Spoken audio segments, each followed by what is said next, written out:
Bueno, ahí se escucha, ¿verdad? Sí. Perfecto. Bueno, pues buenas tardes, compañeros.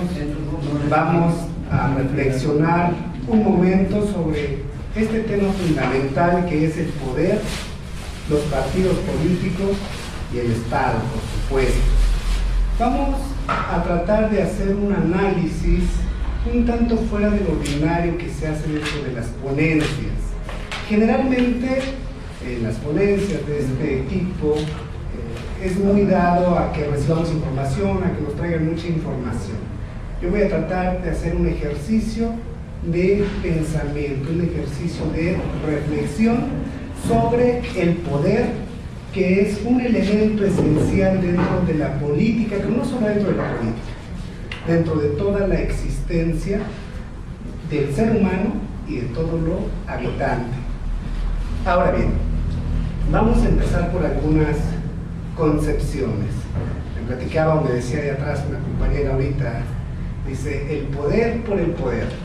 Yo nunca he entendido esa frase, esa oración del poder por el poder. ¿Qué es el poder por el poder? Creo fielmente que el poder es para poder. El poder es para poder. ¿Poder qué? Poder lo que sea. Por eso es poder, para poder.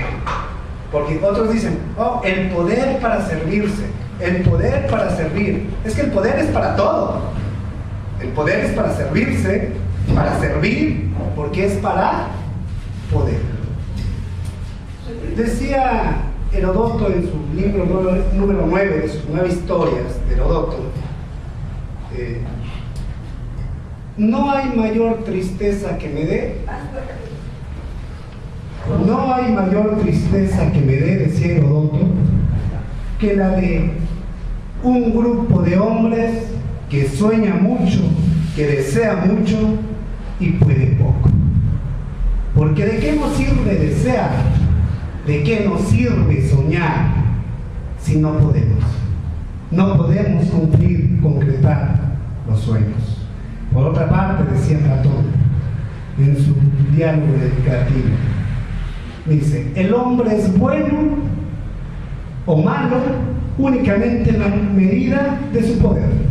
Un hombre muy bueno, sin poder, no hace ningún bien. ¿De qué sirve que seamos buenos si no tenemos poder? No podemos hacer nada. Asimismo, un hombre que es malo, muy malo, pero sin poder, ¿qué mal puede hacernos? Ninguno. Pero un hombre malo, con poder, aguas, va a hacer mucho daño. De igual manera, un hombre bueno, con poder, va a hacer mucho bien. De ahí que el poder es para poder. Porque eso del poder por el poder no nos dice absolutamente nada. Y son frases domingueras que ha creado la misma derecha para alejarnos del mismo poder. Y entonces nos dicen, es que el poder es malo, es que el poder corrompe, es que no debemos aspirar al poder, porque entonces nos vamos a volver todos malos. Vamos a ver un poquito sobre la historia de las concepciones del poder. Hay diversas, las voy a agrupar por especie de similitudes. Por ejemplo, Foucault decía, el poder son relaciones. Y yo digo, no, el poder no son relaciones.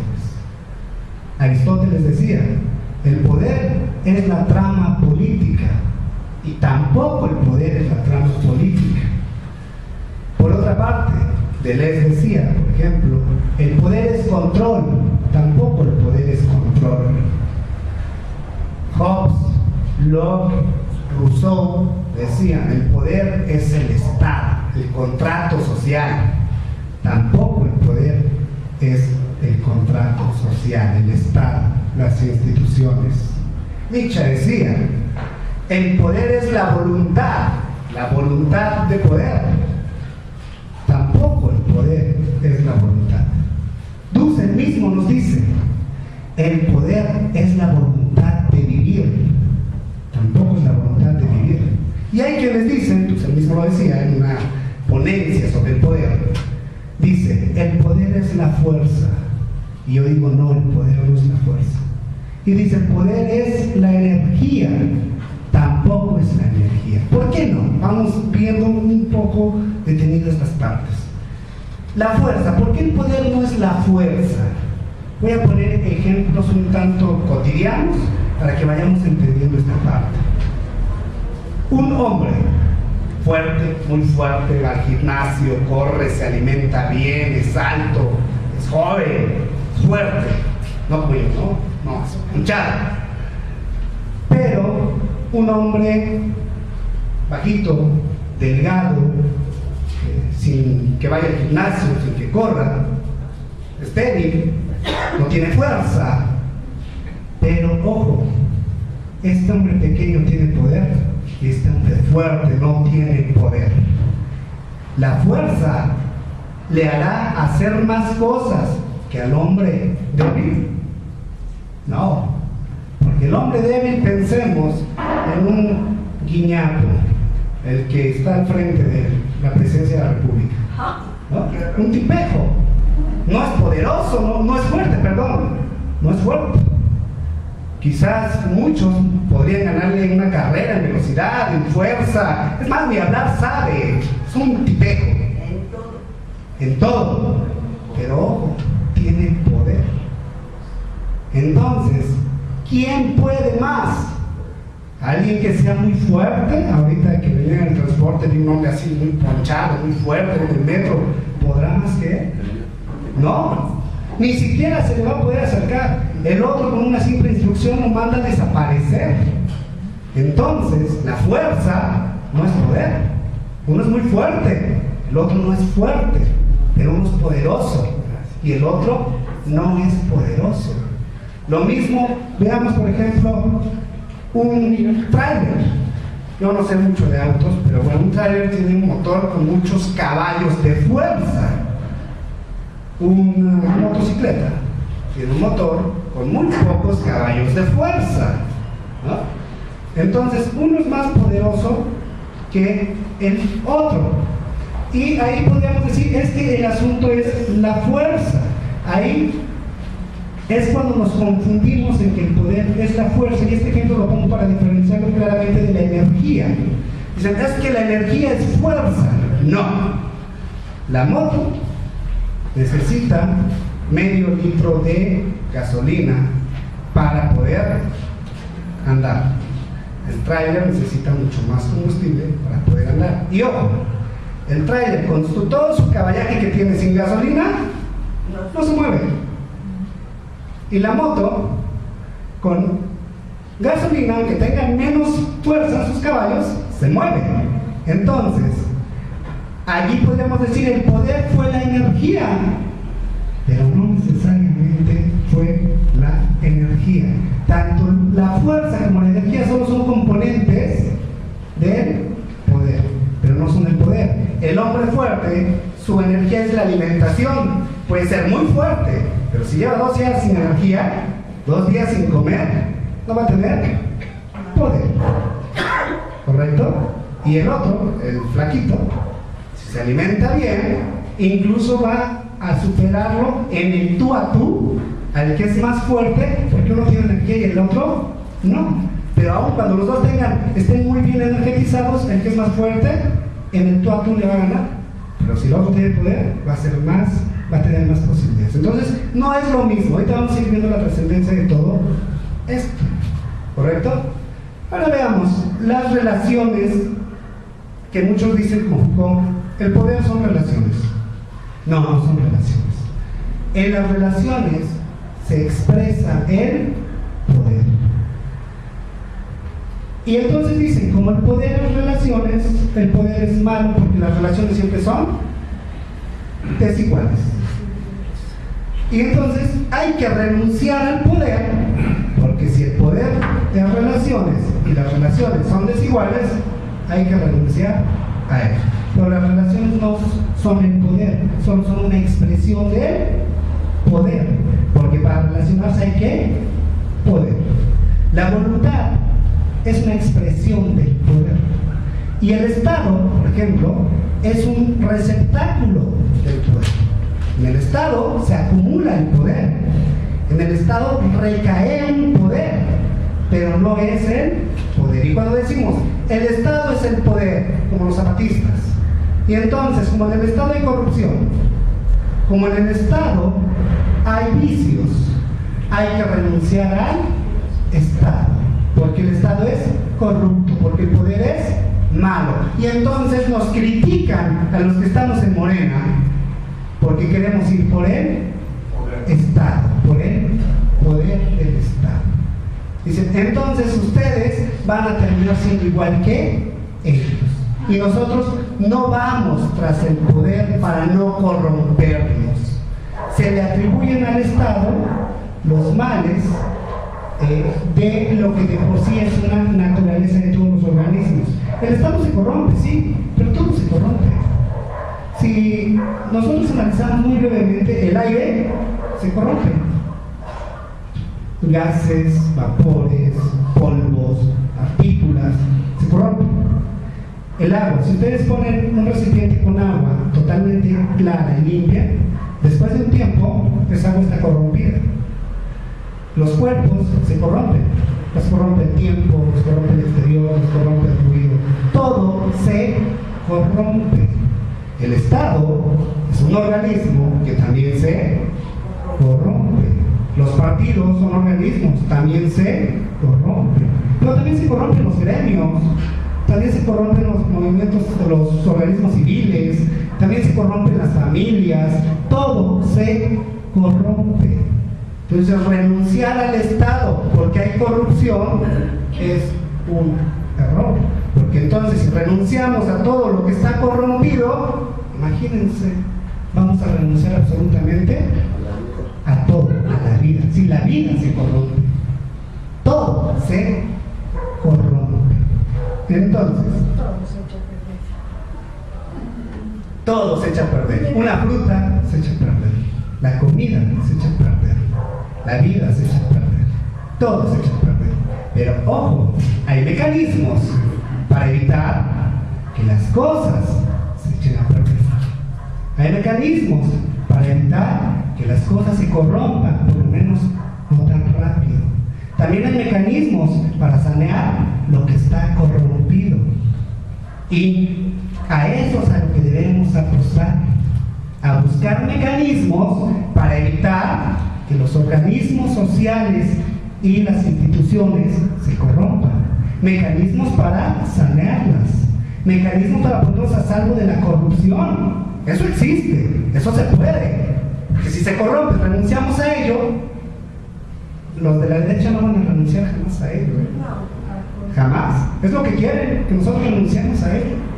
Que digan, no, miren, no vayan por aquí porque aquí se van a corromper, aquí está todo bien feo, aquí habita el demonio, y si ustedes entran, entonces también les van a salir cuernos y cola. La política es mala, nos dicen. No se metan en política, la política es para los malos. Ustedes son buenos, dedíquense a su casa, a su familia, a su trabajo. La política déjenla para los que son cochinos, porque la política es un cochinero. No se corrompan, no se ensucien con el poder. Entonces, el poder no es nada de eso. La voluntad, decía, no es el poder. El Estado no es el poder. Allí hay un cúmulo de poder. Ahora, ¿qué es el poder? El poder es la suma de todas las condiciones y factores que permiten algo, que permiten hacer, que permiten ser, que permiten existir, que permiten obtener. Eso es el poder. Y es falso que solo tengan poder los que conocemos como poderosos. Todos y todo tienen un poder. Por ejemplo, todos los que estamos aquí podemos caminar, tenemos el poder de caminar, podemos ver, tenemos el poder de ver, hablar, escuchar, comer, respirar, etc. Pero no tenemos el poder de volar. Ese poder lo tienen las aves, lo tienen los aviones. No tenemos el poder de habitar bajo el agua. Ese poder lo tienen los peces. No tenemos el poder de respirar por la piel y vivir bajo la tierra. Ese poder lo tienen las lombrices. Todo tiene un poder. La piedra tiene un poder. Tiene tiene el poder de abrirles la cabeza si alguien se las avienta. Todo tiene un poder. Poderosos y débiles, todos tenemos un poder. Y nuestro poder es la suma de nuestras condiciones y nuestros factores, facultades. Entonces, todos tenemos un poder, pero no en la misma medida. Ahora el asunto es que hay receptáculos, como ya lo dije, de poder. ¿Cuáles son los principales receptáculos de poder? El Estado. En el Estado hay mucho poder, porque el Estado tiene al ejército, la ideología.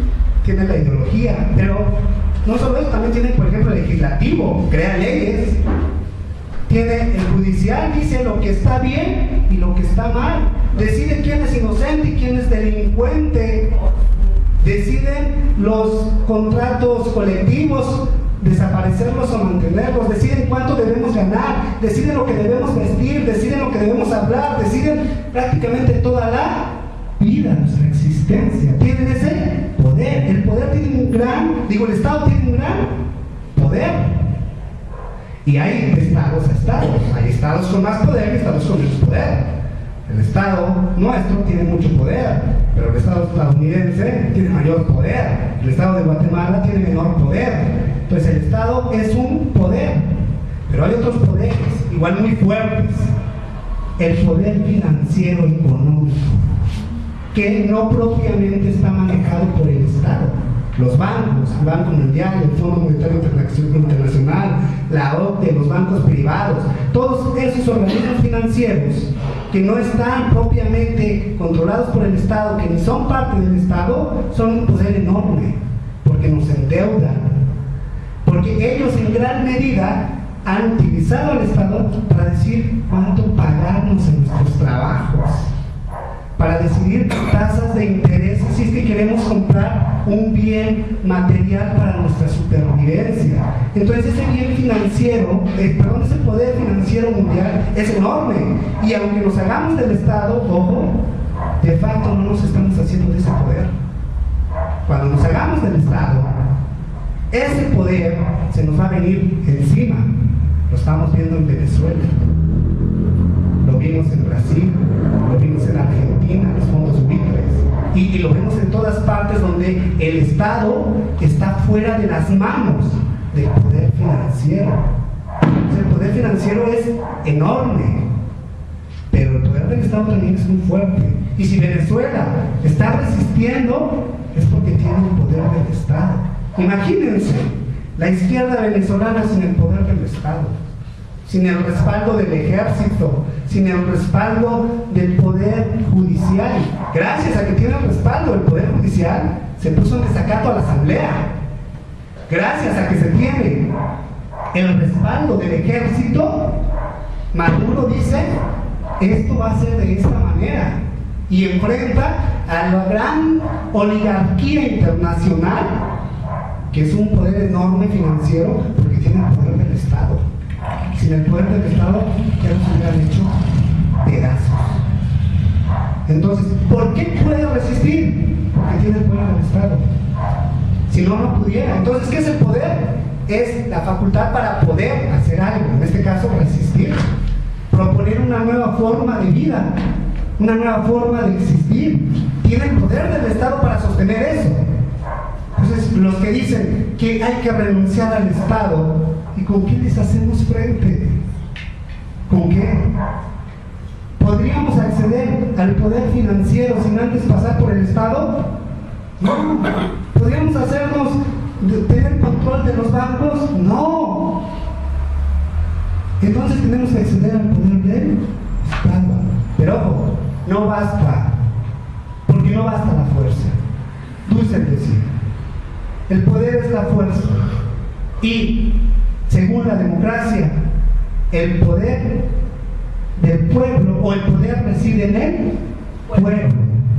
Es el único depositario del poder, pero no es así, porque nosotros somos el pueblo, no tenemos el poder.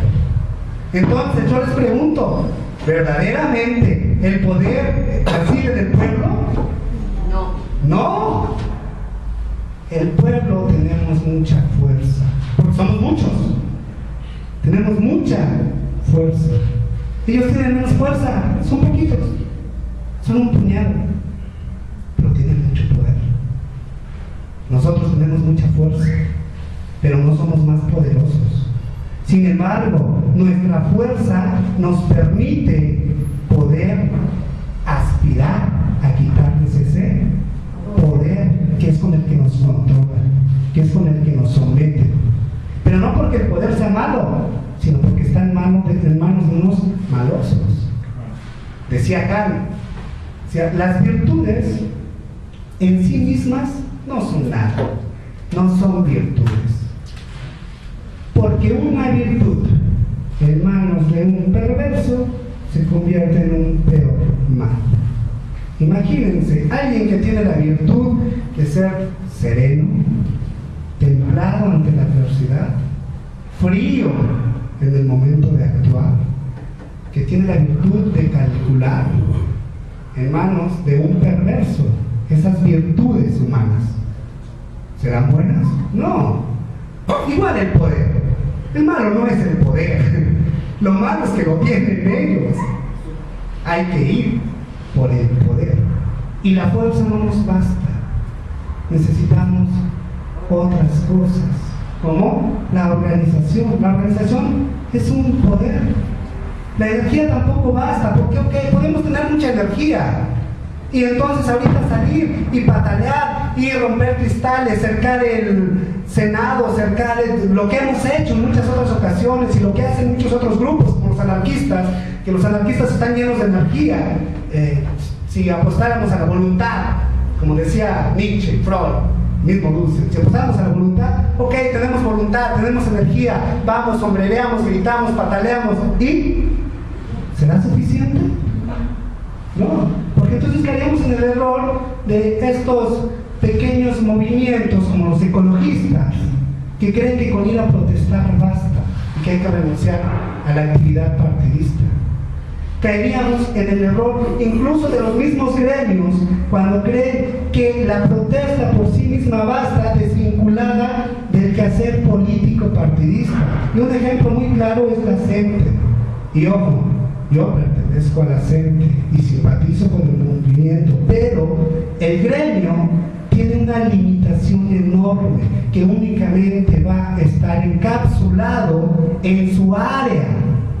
Y entonces, al no acceder al poder, todo el tiempo va a estar protestando, todo el tiempo va a estar de rebelde, pero no va a poder cambiar nada. Entonces, está bien, hay que protestar, pero no basta, porque eso es energía, y la energía no es poder. Tenemos que esa energía organizarla, canalizarla, unirla para ir por ese poder, el poder del Estado. Y ahí es donde entra la trascendencia del partido, porque en ese tiempo sabemos que hay formas de acceder al poder, solo tenemos dos. Anteriormente solo había una, la vía armada. Anteriormente se conquistaban los estados y los territorios por la vía de la guerra. Después del siglo XIX surgen los partidos y entonces ahora podemos acceder por la vía electoral. Y tenemos esas dos opciones: acceder por la vía armada, acceder por la vía política electoral. ¿Tenemos armas? No. Tenemos la capacidad de organizarnos y el pueblo estaría dispuesto a levantarse en armas si los convocamos a una marcha y no van. Si se convoca a un paro nacional, se ha intentado hacer un paro nacional aquí en el país y no se ha conseguido hacer un paro nacional. La gente no es capaz de dejar de ir a laborar un día. ¿Será capaz de empuñar un arma y arrojarse para quitarles el poder? No. ¿Qué vía nos queda? La vía electoral. ¿Quién nos ofrece esa posibilidad? El partido político. Porque entre otras cosas, el partido político nos permite unificar o juntar nuestras necesidades. Hay necesidades que tienen los obreros, los campesinos, los profesionistas, la gente de los barrios, etc. Y a través de un partido político se pueden ir conjuntando todas necesidades para acceder a un poder que regula todos, no nada más regula a los obreros, no nada más regula a los campesinos, regula absolutamente a todos. El partido nos lo permite, pero no solo eso, el partido tiene como obligación y como función, un verdadero partido de izquierda, formar cuadros políticos para que justamente cuando accedamos al poder, esos cuadros políticos, esa preparación política, esa gente vaya armada, vaya equipada, pues para que no se deslumbre inmediatamente con el fajo de billetes que le den y se corrompa. Pero si no tenemos un partido político, si cada quien va por las suyas propias, si no represento a nadie, si no tengo ninguna estructura atrás que me está presionando, va a ser mucho más fácil caer en la tentación. Porque, ojo, decía, el poder permite todo. Entonces, cuando yo tengo el poder de hacer el bien, pero también tengo el poder de hacer el mal, ¿no? ¿Qué se necesita para no hacer el mal? Se necesita tener formación y se necesita tener presión. El partido tiene que ser un instrumento de presión y un instrumento también para la formación, para que nos vayamos formando. Porque si entonces esta cuestión de los independientes supuestos, que no existe esa cosa de los independientes, es una mentira, pero pensemos que existiera. Si yo soy independiente no le debo nada a nadie. Y si yo soy independiente, entonces actúo de manera independiente según mis criterios. El partido tiene una ideología y se tiene que regir bajo ella, y está normado. Es una institución, y la institución disciplina, institucionaliza, válgase la palabra. Entonces, que lo vemos en las cámaras, allí no vale el voto de la persona, sino de la fracción parlamentaria. Por eso cuando hay elecciones para diputados federales o senadores y dicen, es que yo no voto por el partido, yo voto por la persona. Votas por la persona.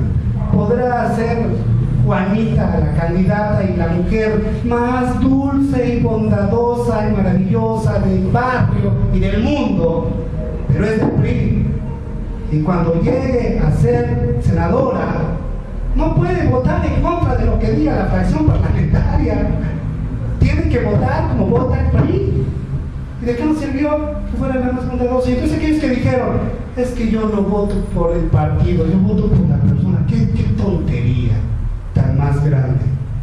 Sobre todo para diputados y senadores es absurdo. Quien diga que vota por la persona lo están chapaqueando. ¿Sí? Es una persona que vive engañada. No se puede votar por la persona. ¿Cómo? Si allí se vota en fracción. ¿Por qué? Porque el partido tiene una ideología. Entonces, el PRI tiene una ideología, esa ideología responde a intereses, responde a convenios, responde a negociaciones, y no se pueden salir de la línea. Entonces, el partido tiene una ideología. Y así mismo, puede ser, a lo mejor era la persona más corrupta del barrio y llegó a ser diputado federal de un partido de izquierda, pero lo tienen que obligar a votar, a levantar la mano de acuerdo a la ideología del partido. Esa es la importancia del partido. Pero si es independiente, bueno, si es independiente, ¿quién exige cuentas? Quien le ofrezca más lana, ¿no? Así ese lado vota. Por eso es que la labor del partido es fundamental. Claro que hay vicios en los partidos, y en Morena hay vicios, claro que hay vicios, claro que hay gente corrupta, por supuesto, pero ¿en dónde no hay gente corrupta? La sociedad misma es corrupta. Más, todos lo vivimos cuando salimos a las calles, al activismo, y llegamos a tocar las puertas. A lo mejor ustedes aquí en el DF no tanto, porque está más politizado. Yo soy de Tlaxcala.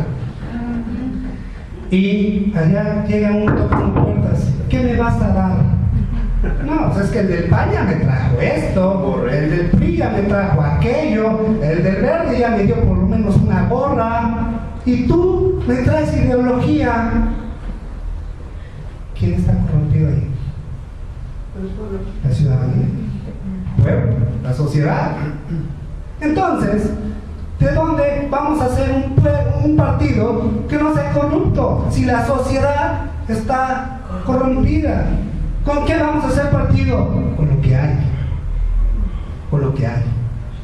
La transformación es poco a poco, de manera paulatina, y por eso estos foros tienen una trascendencia muy relevante, porque en estos foros la gente que aquí se va formando es la gente que tiene que estar empujando todo el tiempo para ir haciendo esta transformación. Y ustedes que están dentro del partido lo viven y lo saben, no nos engañamos. Aquí dentro de Morena hay que luchar contra facciones que son verdaderamente duras y contra los intereses que nosotros seguimos.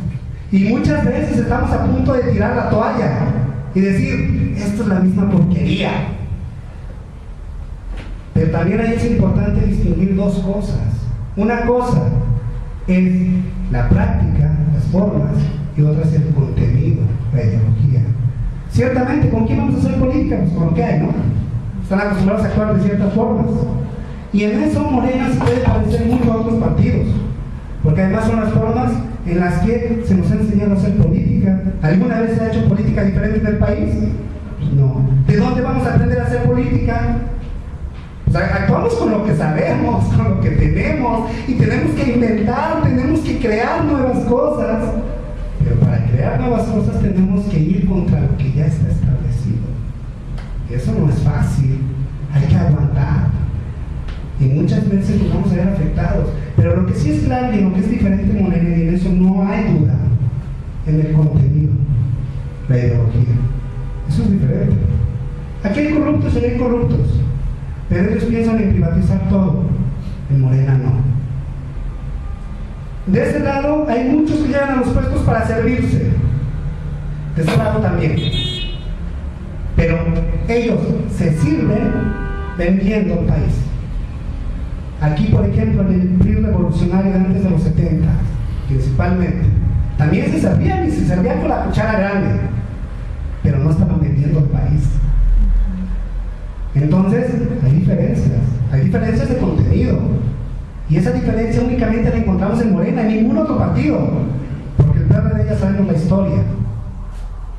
Entonces, sí hay diferencias. Hay que luchar, ¿por qué? Por transformar las formas, por transformar las prácticas, que sí están viciadas, hay que transformarlas, pero hay que transformarlas desde la casa.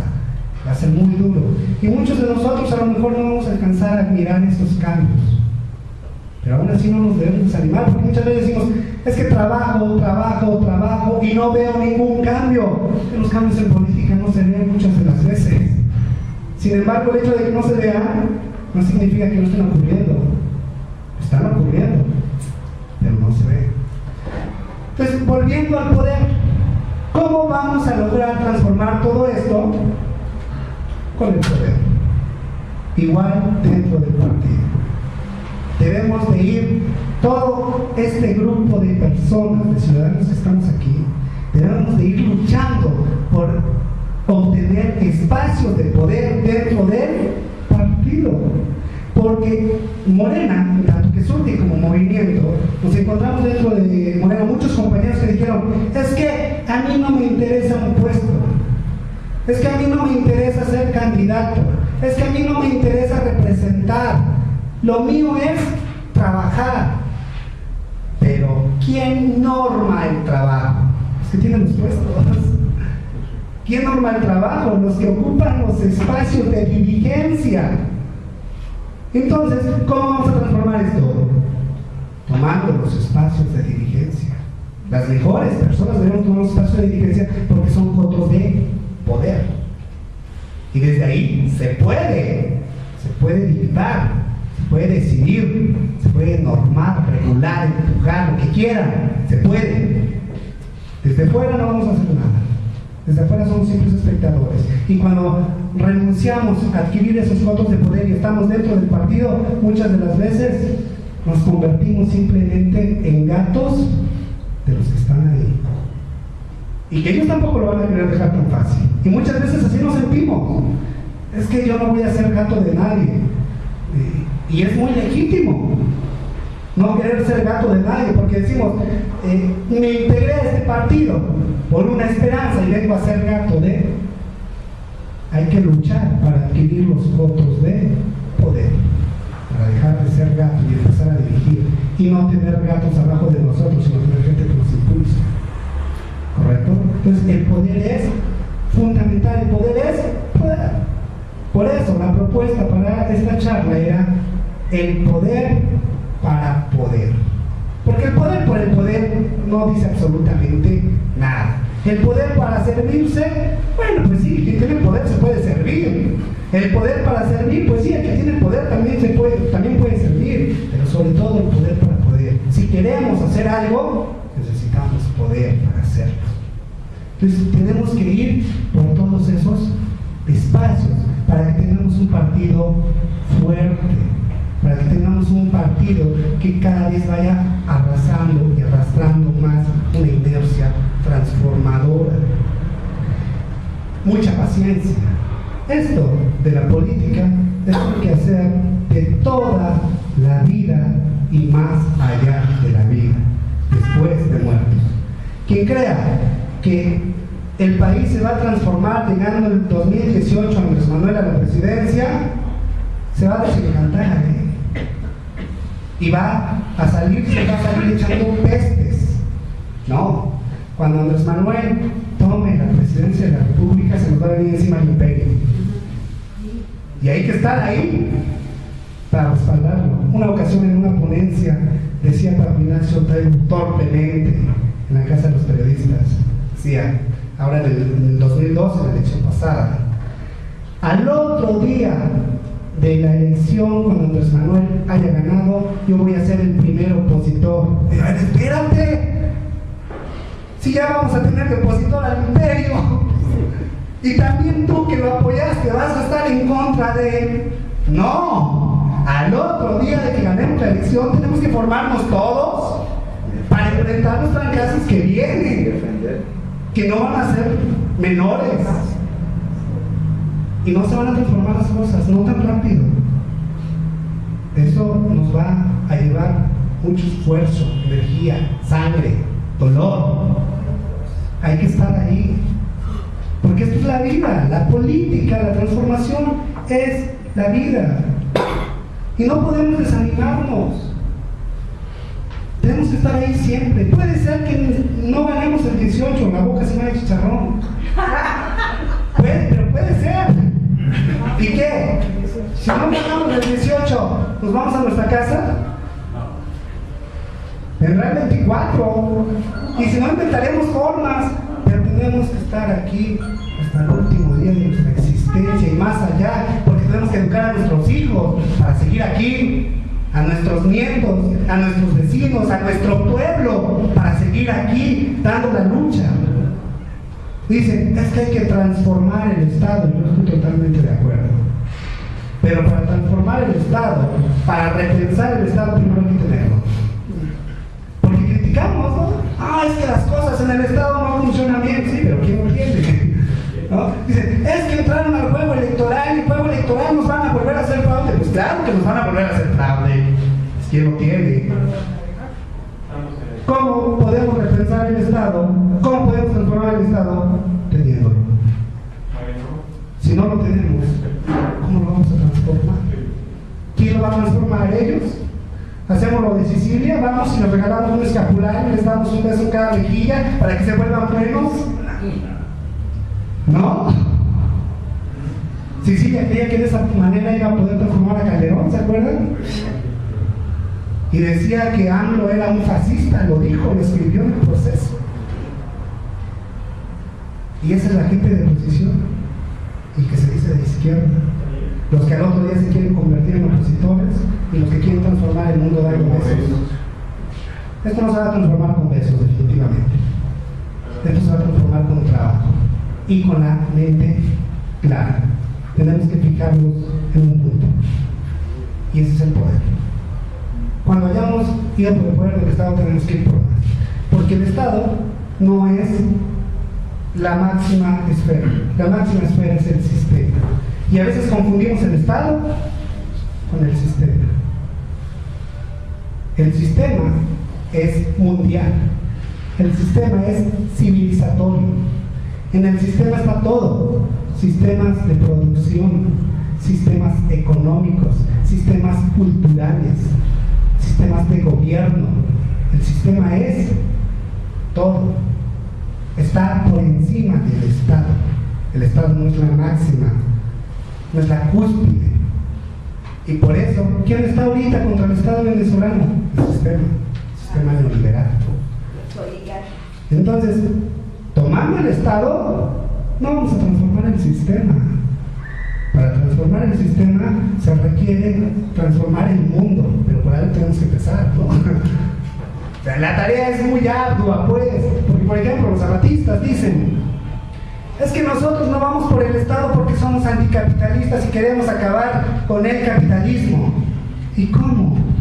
Sin el poder del Estado, sin ejército, sin los medios de comunicación, sin poder económico. ¿Cómo? Además, ojo, el capitalismo, ni siquiera ellos mencionan jamás neoliberalismo.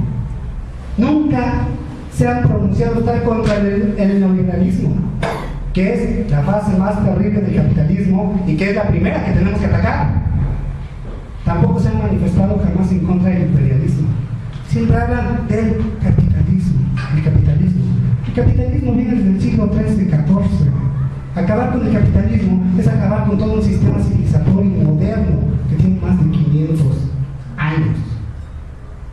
El mismo socialismo soviético es producto de este sistema moderno, antagónico al capitalismo, pero de la misma génesis del capitalismo, que es el sistema civilizatorio moderno. Entonces, tenemos que ir, como diría esta película comercial de Vulgar Jack el Destripador, tenemos que ir por partes. Tenemos que fortalecernos como personas, como comunidad, como partido, como nación, y esto para poder transformar el sistema. Y los sistemas no se transforman de 5 años, en 10 años. Muchas veces tardan siglos en transformarse. O sea que si ellos también quieren acabar con el capitalismo y quieren ver cómo se cae el capitalismo, se frustra uno y renuncia uno. Los más pujantes, muchas de las veces, son los más decepcionados. Los más pujantes son los que después vemos que ya no quieren saber nada de política, o son los que ya están del otro lado.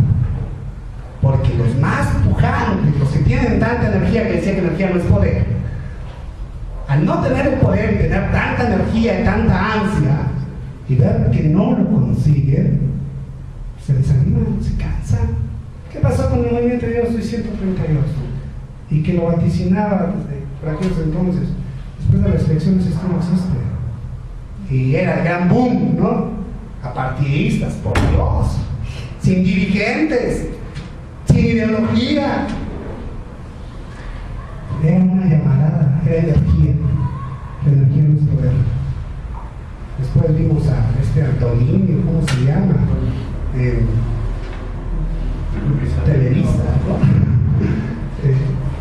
Todos desbalagados, sin querer saber nada. O del otro lado, ¿dónde quedó esa energía? Y entonces se les dio toda la luz y eran la punta de flecha, de lanza, ¿no? Y todos los obradoristas, morenistas que venimos de años y años y años ahí, pacientes, trabaja, en ese momento no éramos importantes, es más, estábamos casi despreciados. Si nos involucrábamos en una marcha de Yo Soy 132 y se descubrían que éramos obradoristas, a mí pasó más de una vez, casi nos querían correr, golpear, sacar, ¿no? Y entonces toda nuestra tradición de lucha. Pero a eso nos tenemos que enfrentar. Y todo eso tenemos que resistir para ir por el poder. Y cuando veamos por el poder no nos tenemos que conformar con el poder, porque ya mencionaba la otra fuente, que es la económica, financiera. Pero hay una más, y que es la más importante, pero no la más fácil, que es la cultural, que es la del imaginario, que es la del discurso. Porque podemos tener el poder y seguir hablando en sus términos, seguir reproduciendo sus discursos, sus formas, de vida. Podemos tener el poder y en lugar de apoyar a los mercados, poner plazas comerciales porque es lo moderno. Podemos tener el poder y seguir hablando. Vean las palabras que voy a hablar y quizás a muchos les escandalice. Podemos seguir hablando, por ejemplo, de libertad. Ojo, la libertad es el símbolo del neoliberalismo. La libertad es el símbolo del imperialismo. Tanto que en Estados Unidos tienen la estatua de la libertad. ¿Y con qué discurso han atacado a Cuba? De la libertad. ¿Y con qué discurso atacan a Venezuela? ¿Y con qué discurso atacan a todo el mundo? El de la libertad. Es que nos queremos liberar. ¿Liberar de qué? Y yo les pregunto, ¿de verdad somos libres? Ojo, la libertad va asociada directamente al individuo. Para ser libre hay que ser individual. Ser individuo. Y todos sabemos que el individualismo es un concepto, por antonomasia, capitalista y neoliberal. Y si partimos del hecho de que somos sujetos humanos, y sujeto significa estar sujetado, es decir, estar condicionado, estar atado, yo les pregunto, ¿cómo alguien que es sujeto puede ser libre a la misma vez? ¿Cómo un sujetado puede ser libre? ¿Cómo un preso puede ser libre? No existe la libertad. Estamos sujetos a nuestra historia, a nuestra lengua, a nuestro barrio, a nuestras necesidades, a nuestros deseos, a un sinfín de cosas. Y se confunde que elegir es libertad. Y entonces me pueden elegir entre azul y rojo y me dicen que soy libre. ¿No? ¿Soy libre? No. Tenemos que aceptar como seres humanos que somos sujetos humanos, no libres humanos, no somos individuos, porque estamos sujetos a un todo. ¿Quién podría vivir de manera aislada, individual? Nadie. Entonces podemos ser libres. Dice, y entonces, si llegamos al poder y seguimos hablando de querer hacer a los sujetos libres, seguimos reproduciendo el imaginario moderno, liberal. Si queremos hacer sujetos felices, lo mismo. ¿Qué es la felicidad? La felicidad es el cumplimiento de los deseos. Para que yo pueda ser feliz necesito cumplir ciertos deseos. Pero resulta que lo que yo deseo, también muchas veces lo desea otro. Y para que yo pueda obtener eso que deseo, tengo que competir contra él, otro. Y entonces surge la competencia. ¿A qué le suena competencia? El liberalismo. Y así podemos hablar de un sinfín de categorías. El éxito. No podemos ser de izquierda, no podemos llegar al Estado y querer hacer una sociedad exitosa. Porque el éxito etimológicamente proviene de éxito, que significa salir de, estar sobre de. Entonces el éxito es un sistema basado en el fracaso, porque para que haya un exitoso necesita haber 50 fracasados. ¿Cómo puede haber un exitoso sin fracasados? No hay exitosos sin fracasados, porque el éxito es salir, estar sobre. Entonces para que uno esté más arriba, tiene que haber otros más abajo, porque si todos están más arriba, nadie es exitoso. No podemos querer ser exitosos. Si ustedes tuvieron la oportunidad, es más, en todos los discursos siempre hablamos de éxito. Que tengas éxito, mucho éxito. Vamos a las clausuras, éxito. Escuchamos discursos presidenciales, éxito. Escuchamos discursos de diputados, éxito. Escuchamos discursos de empresarios, éxito, éxito, éxito. El éxito nos lleva a la competencia, nos lleva a la confrontación, nos lleva al individualismo, nos lleva a la felicidad, nos lleva a la libertad, nos lleva a lo que estamos viviendo. Entonces, todo eso no propiamente al obtener el Estado se va a transformar. Tenemos que tener cuidado. ¿Por qué le pasó a Brasil lo que le pasó? Porque fue por el Estado. pero no transformó la esfera ideológica de la sociedad. Y entonces a los pobres los convirtió en clase media, que después le exigían libertad, ¿no? Lo mismo pasó en Argentina. ¿Cuál ha sido el acierto de Cuba? Que transformó el sistema cultural del imaginario. Y es lo mismo que está pasando en Venezuela. Gracias a eso, también Maduro se mantiene. Los derechos humanos, los derechos humanos, como todos sabemos, son derivados de la ONU. Todos sabemos la ONU, a qué responde y cuándo y de dónde surge, ¿no? Entonces, derechos humanos. Y cuando hacemos todo derecho, ya se torció todo. ¿Por qué? Porque entonces resulta que el derecho es producto de una legislación.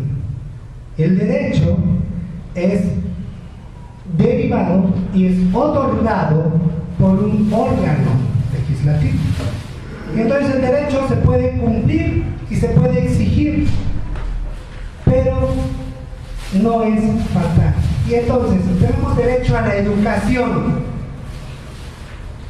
Si no le cumple su derecho, puede ir a pelear para que se lo cumpla. Tenemos derecho a la salud. Si no le cumple el derecho a la salud, puede ir a exigir para que se lo cumpla. Pero ojo, la salud no es un derecho, no puede ser un derecho, es una necesidad. Porque la necesidad es fatal. Si no tengo salud, no vivo. Entonces no puede ser un derecho la salud. ¿Cómo puedo tener derecho a la salud? Y entonces lo ponemos en el nivel de todo. Tengo derecho a la salud, pero ojo, tengo derecho a la libertad de culto. A lo mejor la libertad de culto sí, pero los ponemos en el mismo nivel. Es decir, si no profeso ningún culto, no pasa nada. Pero si no tengo salud, me muero. Entonces, la salud no puede ser un derecho, la salud es una necesidad. Y las necesidades no pueden ponerse a consideración y a ver si se cumplen o no se cumplen. Las necesidades se cumplen. Y todos los pueblos deben tener salud. No derecho a la salud, deben tener salud, punto. Eso no es la discusión. Dicen, es que el agua es un derecho humano. ¡Oh, no! ¿Cómo el agua es un derecho humano? El agua es una necesidad. O sea, que yo tengo derecho a reclamar si no me dan agua, ¿no? No es una necesidad que tiene que estar cubierta si no me muero. Entonces el agua no puede ser una necesidad. Y así mismo, y entonces cuando quieren, nos ponen derechos y nos los quitan, ¿no? Y resulta que tenemos derecho a la libertad de expresión, pero mañana llega una legislación que dice ya no tienes derecho. Porque los derechos están mediados por una legislación. No podemos poner a mediación lo que es una necesidad fatal. Un espacio para vivir, una casa, es una necesidad. No puede ser un derecho. Y una necesidad tiene que estar cumplida y no está cumplida. Entonces no debemos seguir reproduciendo las categorías neoliberales: derechos, felicidad, libertad, éxito, competencia, productividad, calidad, superación personal y toda esa cosa. Y hay una serie de cosas que la verdad que uno se asombra. La misma, platicábamos muchas cosas en ese momento. La autoestima no existe. Son invenciones neoliberales. Y como esa hay un sinfín en la que me podría detener para mostrar cómo no existe. Yo llevo ya un buen tiempo escribiendo y en mis escritos jamás coloco la palabra esto. Y he podido escribir. Jamás coloco la palabra libertad y no me ha faltado nada al texto. Jamás coloco la palabra derechos y no me ha faltado nada al texto. Entonces, ¿qué significa? Que nos han orientado a hablar así y cuando lo hablamos, lo reproducimos. Hay un dicho que dice: rezad mis oraciones y haréis lo que yo diga. Y así es. Digamos lo que ellos quieren que digamos. y vamos a hacer lo que ellos quieren que hagamos. Porque entonces un joven va a querer ser exitoso, va a ser individualista, bla, bla, bla, bla, bla. Y si es individualista, va a poder pertenecer a un partido político donde tiene que haber disciplina, donde tiene que haber responsabilidad, donde tiene que haber orden, donde tiene que haber estructura. ¿Cómo podemos integrar sujetos libres a una estructura? ¿Qué es una estructura? Una estructura está unida, es una estructura. Formen una estructura con hombres libres y van a ver qué pasa con esa estructura. Ese es un poder, el poder ideológico. Pero el poder ideológico está en todas esas esferas. El poder ideológico no solo está en decirnos de izquierda a derecha, privatizar, no privatizar, el ser marxistas, leninistas o no ser marxistas, leninistas. La ideología, el imaginario, tiene que ver con todo lo que decimos, con todo lo que hacemos. ¿Sí? Escuchaba la asamblea del CNI, Consejo Nacional Indígena, cuando eligieron a Marichuy. Y en ese congreso usaron en repetidas ocasiones la palabra derechos humanos. Y entonces se dicen ser anticapitalistas y se dicen querer acabar con el capitalismo y profesan los derechos humanos y profesan la libertad. Y eso es un problema de toda la izquierda. Toda la izquierda hablamos así, todos los días. Es más, escribimos canciones de izquierda, están llenas de libertad. Pero escuchen, las canciones de la derecha también están llenas de libertad. ¿En qué nos diferenciamos de ellos realmente? Escúchenos hablar, a ellos van a hablar de éxito. Escúchenos hablar de nosotros, que también hablamos de éxito. Es más, llegamos a grados tan asombrosos que hablamos de calidad, que eso sí ya es abominable, ¿no? Hablar de calidad.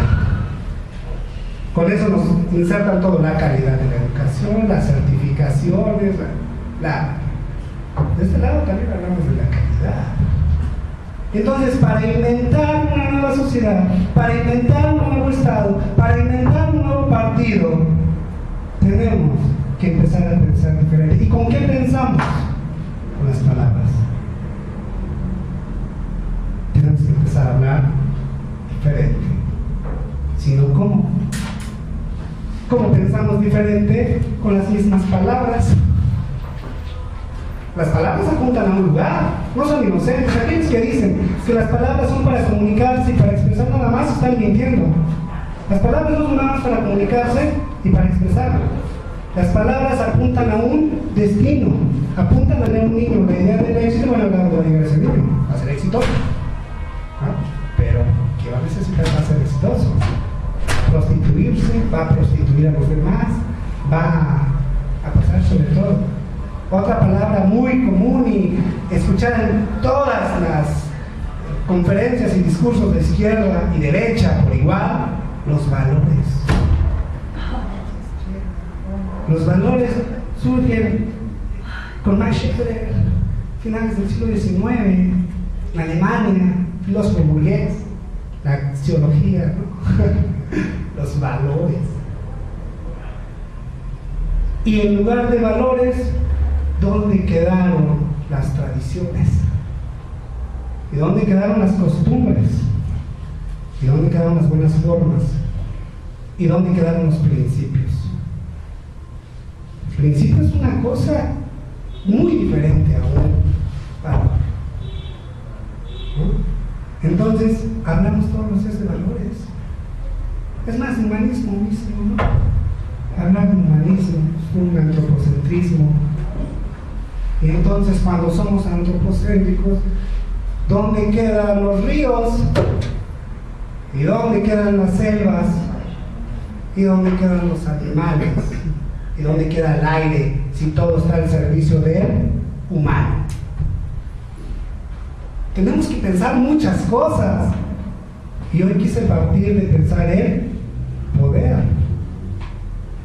El poder no es malo, el poder no es bueno. El poder es una suma de condiciones y factores que nos permiten hacer. ¿Hacer qué? Lo que el poder nos permita. Si el poder nos permite volar, vamos a volar, si queremos. Si el poder nos permite controlar, vamos a controlar. ¿Por qué nos controlan? ¿Porque son malos? No. Nos controlan porque pueden.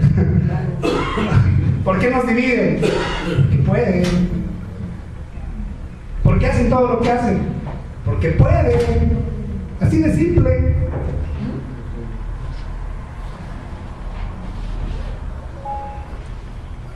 Entonces, como partido tenemos que tener un horizonte claro.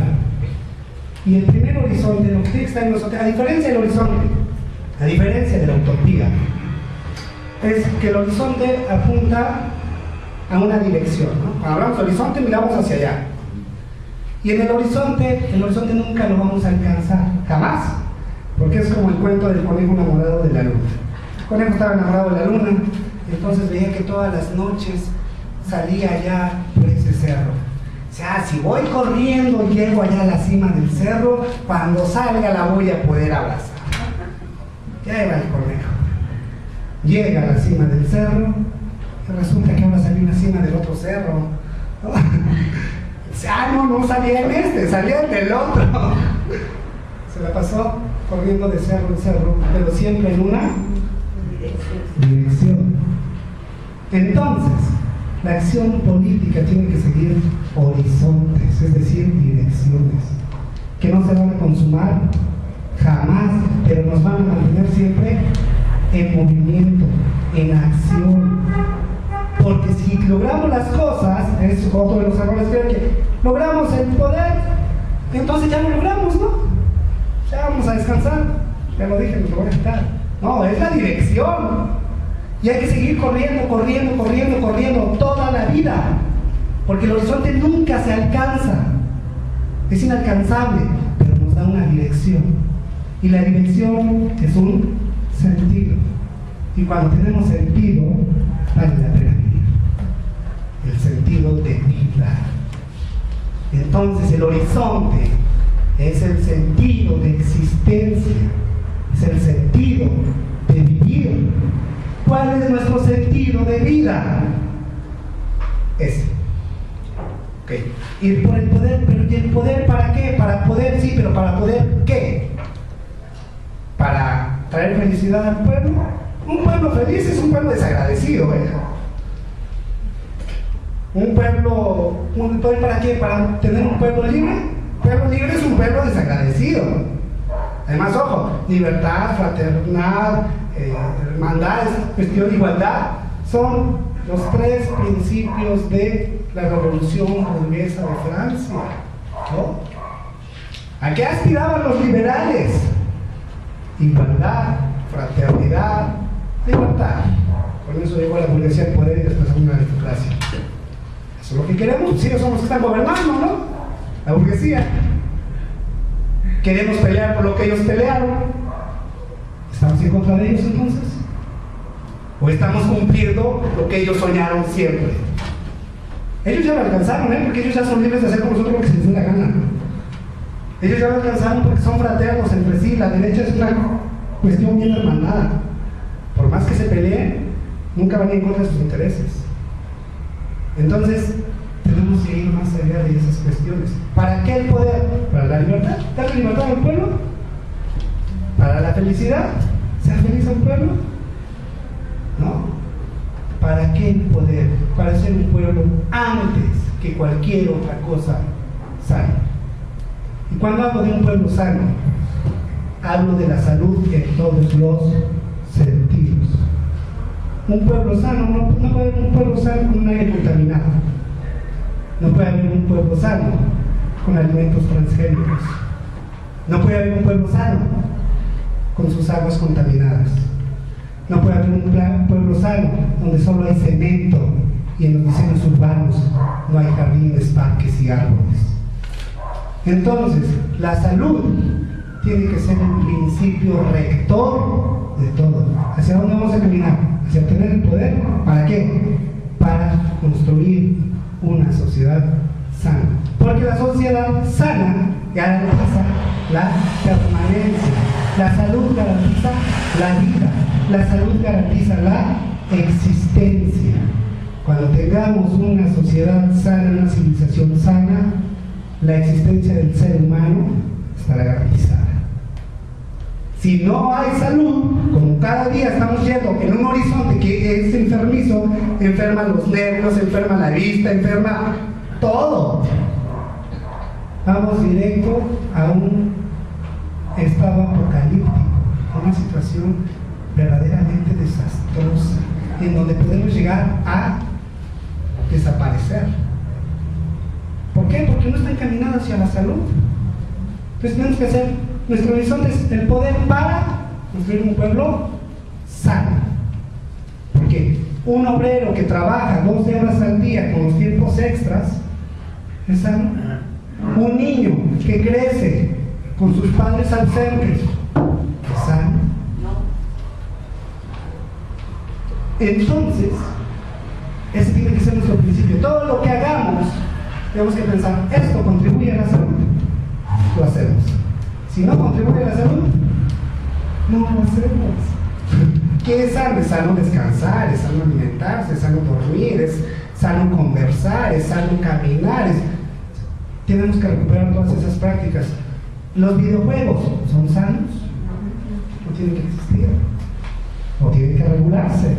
Entonces, tiene que haber libertad. Si regulo al niño el tiempo de juego, ya entonces me van a juzgar de dictador. Pero me van a juzgar de dictador cuando sigamos creyendo que el principio máximo es la libertad. ¿Sí? ¿Me entienden? Si sacamos del imaginario la libertad y comprendemos que no podemos ser libres, entonces no me van a juzgar de que estoy reprimiendo al niño. Me pueden juzgar de que lo que haga no es en función de su salud. Y eso sí sería grave. Yo no quiero un pueblo libre, quiero un pueblo sano. Yo no quiero una niñez libre, quiero una niñez sana. Yo no quiero una juventud libre, ni feliz siquiera, quiero una juventud sana. Porque la felicidad es un estado de éxtasis, pasajero además. Aspirar a la felicidad, imagínense que alguien pueda estar feliz toda la vida. ¿Ustedes han intentado pensar estando felices? Es más, hagan el ejercicio, un día pónganse a reír e intenten pensar a la vez. Y van a ver que no se puede, es imposible. Un pueblo feliz es un pueblo anulado. Lo mismo le pasó a Sodoma y Gomorra y por eso los mandaron desaparecer por exceso de felicidad. Y mucha gente muere todos los días por exceso de felicidad. Se embriagan para ser felices y se mueren. Se enamoran para ser felices y destruyen sus vidas. Eso del amor también y el enamoramiento es una cosa que hay que tener mucho cuidado. Pero otro día hablaremos de eso. Entonces, ¿para qué queremos ser felices si no sabemos? Hay que disfrutar, sí, pero disfrutar no es sinónimo de estar feliz. Yo puedo caminar por una calle y disfrutar el aire, la gente, el barrio, las construcciones, los árboles, sin necesidad de estar extasiado, sin necesidad de estar feliz, sino tranquilo, reposado, disfrutar. Puedo sentarme a conversar y tomar un buen café y disfrutar, no propiamente estar riendo ni estar feliz, porque la felicidad y la tristeza son dos extremos del estado de ánimo, igualitos. Traten de pensar tristes y traten de pensar felices, no se puede, ni llorando ni riendo, ¿no? Traten de hacerlo en el estado de sobriedad o armonía. Necesitamos equilibrio, pero no equilibrio en el sentido beberiano, de que decía que la sociedad solita tenía que encontrar sus equilibrios. No, eso no. El equilibrio en el sentido de estar en armonía, estar bien, estar sano. Entonces, ese tiene que ser un principio de nuestro horizonte.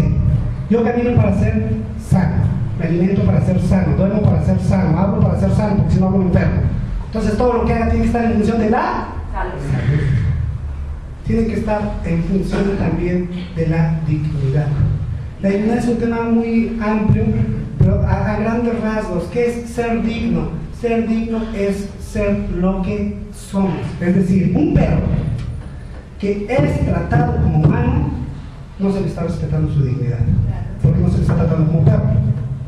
Un hombre que es tratado como perro, no se le está respetando su dignidad, porque no se le está tratando como hombre. Oiga, pero yo trato muy bien a mis perros. No puedo tratar a ser los humanos. Hay que tratar bien a los perros, pero hay que tratarlos como perros. O sea, hay que tratar bien a los árboles, pero hay que tratarlos como árboles. Hay que tratar bien a los niños, pero hay que tratarlos como niños. Hay que tratar bien a los viejos, pero hay que tratarlos como viejos. Y también esas palabritas de los jóvenes de la tercera edad, ¿no? Todo eso es neoliberal, todo eso. Entonces, tenemos que aspirar a una sociedad digna. Las piedras tienen que ser tratadas como piedras. Construir catedrales con ellas y edificios. Tratarlas como piedras. Y a los hombres hay que tratarlos como hombres, a las mujeres como mujeres, a los niños como niños, a las esposas como esposas, a los hijos como hijos. Porque esa cuestión también de la horizontalidad y de todos somos iguales, la igualdad, que es una mentira. Y entonces somos iguales, padres e hijos, y al rato algunos ya sabrán qué pasa cuando se trata de esa forma. No se les trató con la dignidad de ser niños. Y entonces ellos tampoco van a tratar con la dignidad a los hijos de ser niños. Y si no se les trató con la dignidad de hijos, no van a tratar con la dignidad de padres. Tenemos que aspirar a ser dignos, cada cual según lo que es. Porque luego dicen, es que el salario digno. ¿Qué es un salario digno? Si con ese salario digno no puedo vivir como lo que soy. Si resulta que el muchacho tiene grandes cualidades para ser un gran músico y le damos un salario digno de obrero, ¿se le cumplió? ¿Se le respetó su dignidad? No. Resulta que el chico tenía grandes cualidades para ser un poeta y lo mandamos a las minas. ¿Se le respetó su dignidad? La dignidad, cada cual según lo que es, tiene que estar en el horizonte. ¿Con esto cumple la dignidad? Sí. Entonces, esos son principios rectores. Principios rectores de un nuevo hacer político. Ahora, ¿cómo podemos hacer eso? ¿Con poder? ¿Vamos a poder construir una sociedad sana sin poder? No. ¿Vamos a poder construir una sociedad sana sin que creemos un instrumento que nos permita llegar al poder? No. El partido es un instrumento para llegar al poder. Para que a su vez el poder se convierta en un instrumento para poder llegar al fin último, que es la salud y la dignidad. Y entonces el poder, para poder crear un mundo sano y digno. Ahí sí ya. Porque eso del poder para servir a quién, ¿no? Y yo les aseguro que todos los que tienen el poder sirven. No solo se sirven a sí mismos. El problema es a quién les sirven. Entonces el poder, para poder, ¿qué?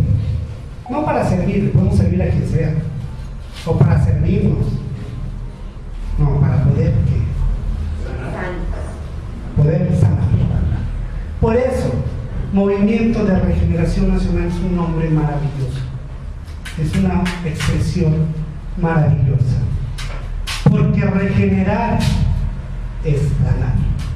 Una persona enferma, para sanar, tiene que regenerarse. Y el Movimiento de Regeneración Nacional nos apunta justamente a esto que estoy diciendo, a buscar la salud nacional, a reestructurar lo que está mal, a regenerar lo que está mal, a desechar lo que está mal. Esto no va a ser terso, tampoco hay que creer que va a ser terso, ya lo dije, esto va a ser muy noble. Y a lo mejor no lo logremos jamás, a lo mejor nunca logramos una sociedad sana, pero siempre vamos a estar caminando para lograrla, hasta el último respiro que tengamos. Porque siempre va a haber fuerzas que van a estar tratando de corromperla. El tiempo mismo, la fuerza misma, el lograr mismo. Pero tenemos que caminar en esa dirección. En la dirección de la salud. No para lograrlo, sino para tratar de lograrlo. Sí, me entiendo. Cuando no tenemos clara esta parte y queremos que las cosas las alcancemos, que también es muy capitalista, es que queremos alcanzarlo, queremos lograrlo. Eso es la cultura del éxito, ¿no? La cultura del triunfo, la cultura de los ganadores. Eso no se puede alcanzar, no se puede poseer, no se puede tener. pero nos da sentido de existencia. Hacia allá tenemos que caminar todos los días. No lo vamos a lograr nunca, nunca. Porque si no lo entendemos así, entonces cuando veamos que no se puede lograr, ¿qué pasa? Nos desilusionamos, nos vamos para abajo, cambiamos de bando, nos volvemos alcohólicos, nos volvemos drogadictos o nos volvemos excelentes esposos y padres de familia. O excelentes trabajadores, nos encastamos en nuestro trabajo. Y la familia es fundamental, el trabajo también, pero no es todo.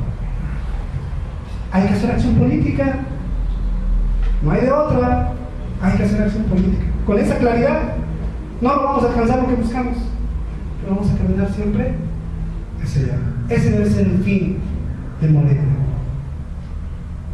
Y nuestro fin en Morena es luchar todos los días para que Morena se mantenga regenerándose todos los días en la mayor medida posible. Porque lo dije casi al inicio, todo se corrompe, pero hay formas de ponernos a salvo de la corrupción. Hay mecanismos para sanear. Y nuestro quehacer en Morena tiene que ser todos los días estar trabajando para que Morena no termine corrompiéndose, para que Morena se vaya poniendo a salvo de todo esto. No significa que no lo esté, y no tenemos que desanimarnos. Entonces, esta es la reflexión que yo les quería traer en torno al poder. El partido como un coto de poder que nos va a servir de instrumento para llegar a un coto de poder mayor, que es el Estado, que a su vez también nos va a servir de instrumento para llegar al final, que es la salud y la dignidad que debemos tener claro. Nunca los vamos a alcanzar, pero siempre vamos a luchar por ellos. Con esto termino mi exposición.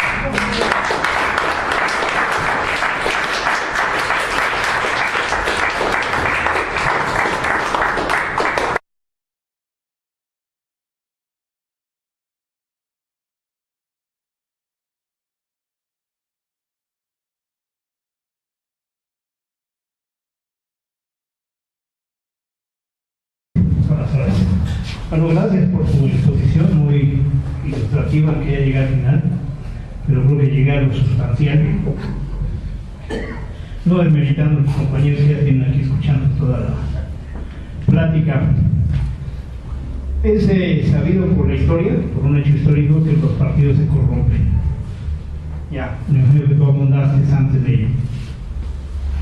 Morena, que es con el cual simpatizo, visualizo que va por el mismo camino. Y tú dices, bueno, no hay que permitirlo, somos simpatizantes o militantes, que eso se logre. Pero la misma estructura de cómo es un partido político, pues limita que eso que suena utópico, bueno, tú decías lo utópico, como un horizonte, pues se vuelve inalcanzable, y entonces el trabajo pues va a ser perenne, eterno. Igual suspiraré mi último y no veré que puede contribuir a algo, porque la estructura misma del partido es así, vertical. Por mucho que pensamos que Morena es diferente, tiene una estructura vertical. ¿Qué propondrías tú? Esa es mi pregunta. Tu experiencia académica, ¿qué propondrías tú? Ya tenemos nosotros aquí trabajando alguna idea, que es la autogestión, pero lo pone al margen del partido. O sea, podemos estar en un partido militar o ser simpatizantes, pero tenemos que ser autogestivos. Pero con esa voy a hacer. Entonces no sé qué propongas, esa es mi pregunta. Gracias. De alguna forma lo comentaba en un principio. Hay dos grandes componentes dentro de lo que es un partido, que son las formas, es decir, las prácticas, y el contenido.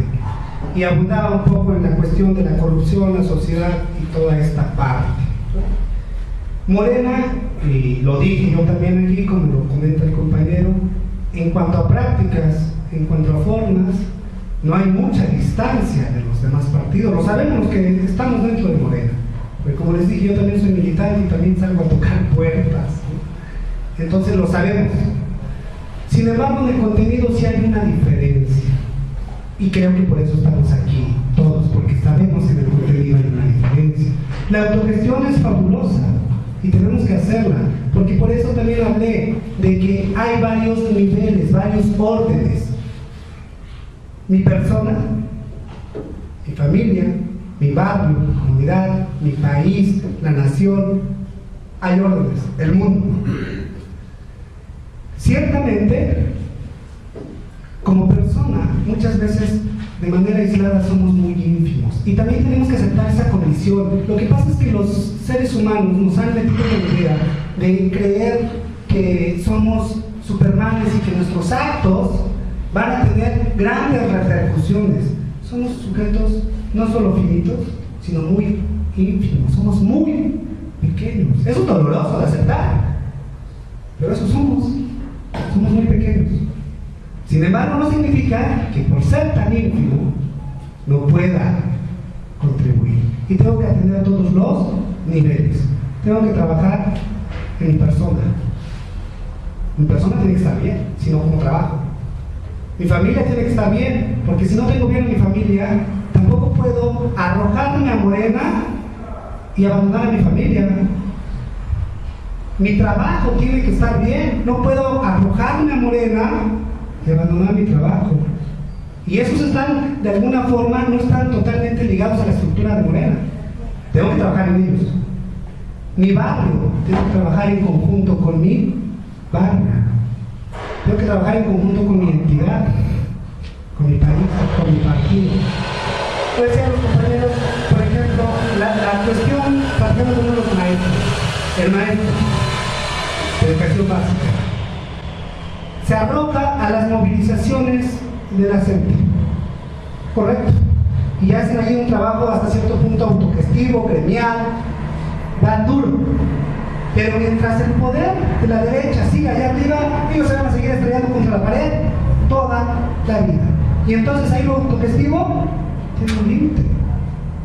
Ahora otros dicen, yo no le entro a lo gremial, yo me voy a preparar para mi examen, voy a estudiar, voy a ir a cursos, la idea del éxito, y yo me pongo a salvo. Pero el sistema en ningún momento te va a comer. Va a buscar los mecanismos para aniquilar al magisterio. Por más que tú te prepares, ¿qué tendría que hacer ese maestro? Prepararse en lo particular para poder enfrentar lo que ya estamos viviendo. Si me toca evaluarme y no hay de otra porque me van a correr, si es que no lo hago, pues entonces me evalúo, no porque lo esté aceptando, es porque, ok, yo lucho, me corren, al rato se queda la reforma, pero ya me corrieron. Entonces, lucho en lo particular, me preparo, doy una batalla como ente, lucho en lo gremial, es más, en lo escolar, en el nivel de escuela. Como escuela estamos unidos, no unos contra otros, todos aquí nos organizamos. Cualquier cosa vamos todos juntos, pero no basta. Lucho en lo gremial, nos unimos todos como gremio, pero no basta. Lucho en lo nacional, en lo electoral. Y en lo electoral tenemos un partido ahorita que, aunque tiene muchas prácticas, porque ya lo expliqué antes, muy similares a los otros partidos, tiene un contenido distinto, tiene un horizonte distinto. Entonces, lucho en todos los niveles. No puedo sujetarme a luchar en lo electoral, no puedo sujetarme a luchar en lo gremial, no puedo sujetarme a luchar en lo escolar o en lo particular. Tengo que luchar en todos los niveles. Igual en el partido. No podemos nada más reducirnos al partido. No, aquí organizarnos en el barrio, en la cuadra, en la familia, en mi persona, en la ciudad, en lo nacional. Y estar ahí caminando siempre. Y creo que no hay fórmulas mágicas, desde donde yo lo veo no hay fórmulas mágicas, es muy difícil. Y sí, también lo comentaba en un principio, lo que yo haga muchas de las veces se va a ver y muchas de las veces no se va a ver. Sin embargo, lo que no se ve no significa que no exista. El aire no se ve, el oxígeno no se ve, pero está ahí. Y nosotros, como estamos formados bajo la cultura del resultado tangible, cuando no vemos el resultado, no lo vivimos, no lo sentimos o no lo palpamos, creemos que no lo hubo. Lo hubo, está ahí. ¿Qué hubiera pasado si en el 2006 no se quedó Andrés Manuel en el poder, podemos decir el resultado no se obtuvo. Pero ¿qué hubiera pasado si no se hubiera hecho todo lo que se hizo? ¿Estaríamos en las mismas condiciones? El partido estaría menos fuerte tal vez en aquella época, no está más fuerte. Y la derecha estaría más fortalecida. Si ahorita todavía hay ciertos resquicios, ya no hubiera absolutamente nada. Ya quizás fuéramos literalmente una anexión de Estados Unidos. Entonces, el resultado no estuvo, pero sirvió. A lo mejor no lo vemos, porque también somos muy dados a la fatalidad. Y cuando no logramos los resultados, vienen también las cuestiones de la autoculpa, que le llaman ¿cómo le llaman? Autocrítica, ¿no? Y dicen, es que nos faltó, es que no hicimos esto, es que no hicimos lo otro. Ay, que el de enfrente no cuenta. ¿Qué? O sea, nos faltó cuando estamos luchando contra fuerzas no nacionales, fuerzas internacionales. Porque aquí sabemos que hay intereses de las grandes potencias del mundo, particularmente Estados Unidos, pero también de Europa, Canadá. Entonces, todos ellos hacen su chamba en los medios de comunicación, radio, televisión, periódicos, en las escuelas, en el trabajo, en el día a día, en recursos económicos que sueltan por acá, que sueltan por allá, amenazas, desapariciones, muertes, encarcelamientos, un sinfín de cosas que hacen, y aún así estuvimos a cierto nivel y todavía nos decimos que esa es la idea que quieren que tengamos. Es que somos fracasados, nos faltó, no lo pudimos conseguir. El hubiera no existe. Y yo pregunto, en realidad, ¿hasta dónde nos falta y hasta dónde hacemos con todo lo que tenemos en contra? Han desarticulado la sociedad, están desarticulando la familia, están acabando con la historia, están acabando con todo, y eso, ahorita lo que vivimos en el Estado de México, que sí, no se sentó del clima, qué tristeza. Pero, y tampoco es una cuestión de optimismo vano, falso. Es una cuestión de decir, no estamos contra cualquiera y estamos logrando mucho, bastante. Está la idea de que todos los partidos son iguales. Está la idea de no te metas en política. Está la idea de dedícate a lo tuyo, no vas a poder cambiar el mundo. Todo eso nos dicen los medios de comunicación todos los días. Y con todo hemos logrado avances. Aquí en la Ciudad de México, esta delegación misma, ¿no? Es un ejemplo de ello. Y en el 18 vamos a ganar la ciudad. Y vamos a ganar el país. Pero no basta, y no basta no porque nos falte, no basta a lo mejor porque lo que hemos hecho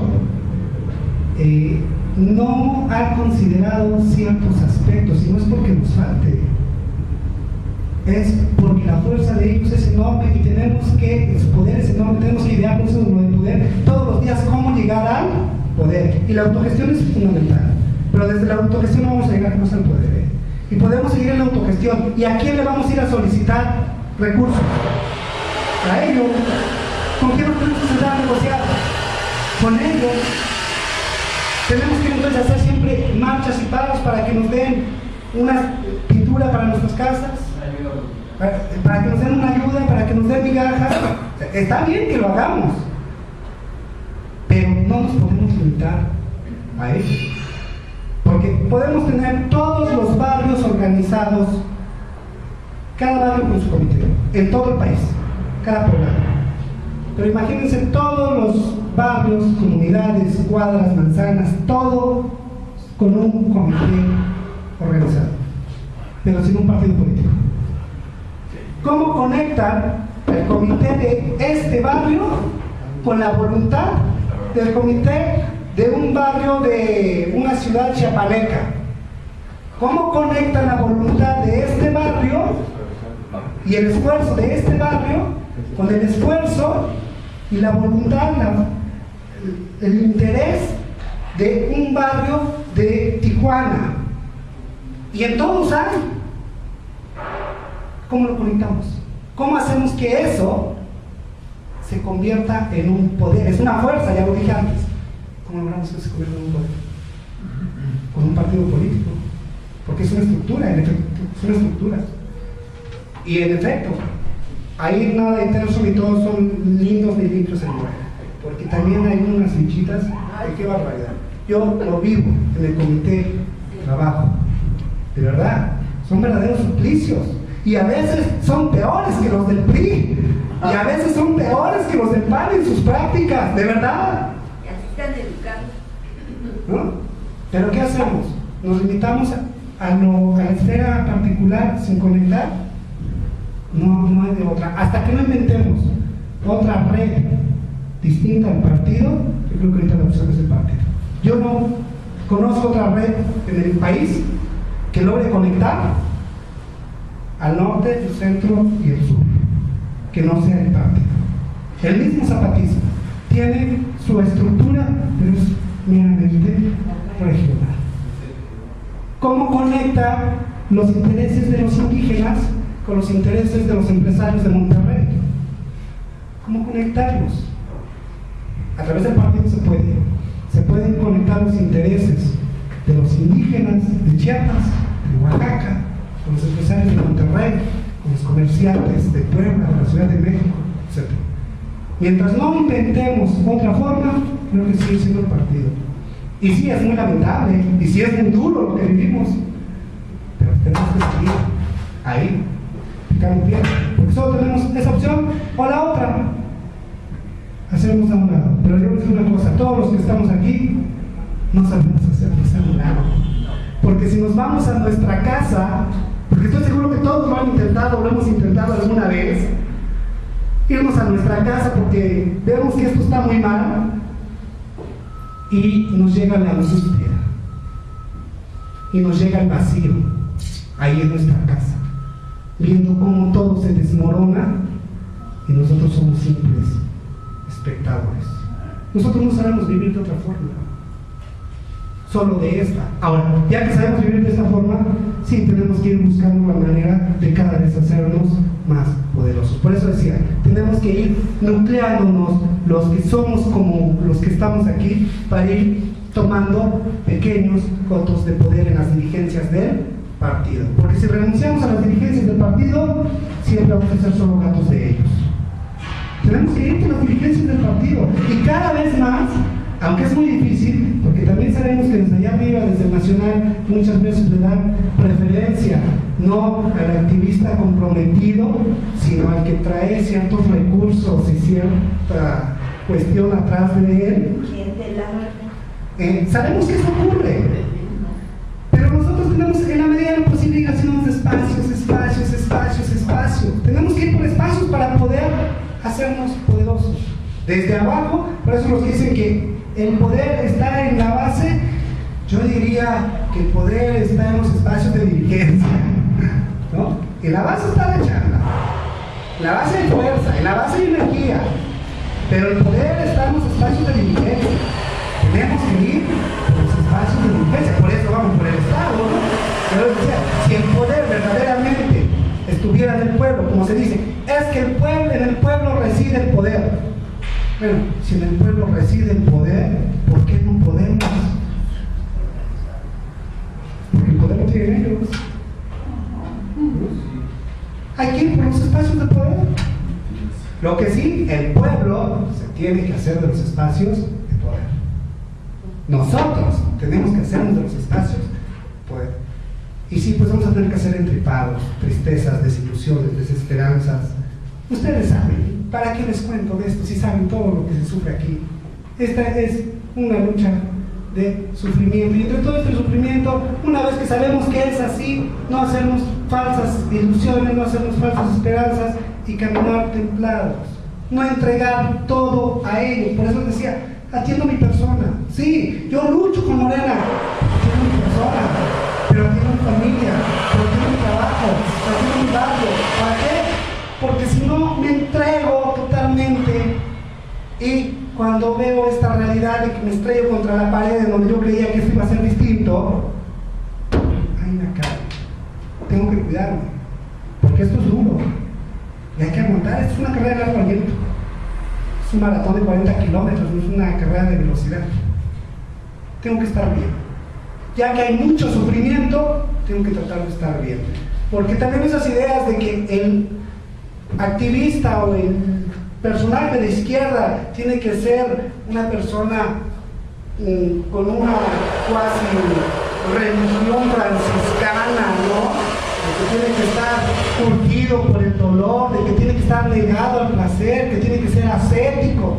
No, yo también me tengo que dar ciertos placeres. Tengo que tomarme mi café, tengo que leer un libro, tengo que ir al cine, tengo que ir a comer bien. En la medida de lo que yo pueda, tengo que darme placeres, porque si no, ¿cómo soporto lo otro? En donde yo estoy luchando hay mucho dolor, en donde yo estoy luchando hay mucha tristeza. ¿Cómo soporto esa tristeza? Si el día de hoy con mi esposa me voy al cine o pongo una película en mi casa y lo disfruto y tampoco va a pasar nada porque ese día no fui a afiliar gente o no fui a tocar puertas. No, también tenemos que cuidarnos, compañeros. Eso estoy totalmente convencido. Tenemos que cuidarnos, tenemos que estar bien, tenemos que estar serenos. Y en la medida de todo lo otro, entonces ir ahí paso a paso, a paso, a paso. No volvernos locos. No den más a Morena de lo que pueda dar. No le den a Morena salud, no le den a Morena su familia, no le den a Morena su trabajo. Denle su salud, su trabajo, su familia, todo a un horizonte.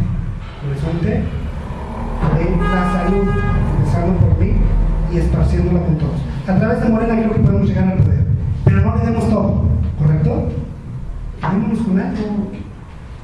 Quedémonos con algo, porque además otros van a ser los gandallas en lo personal.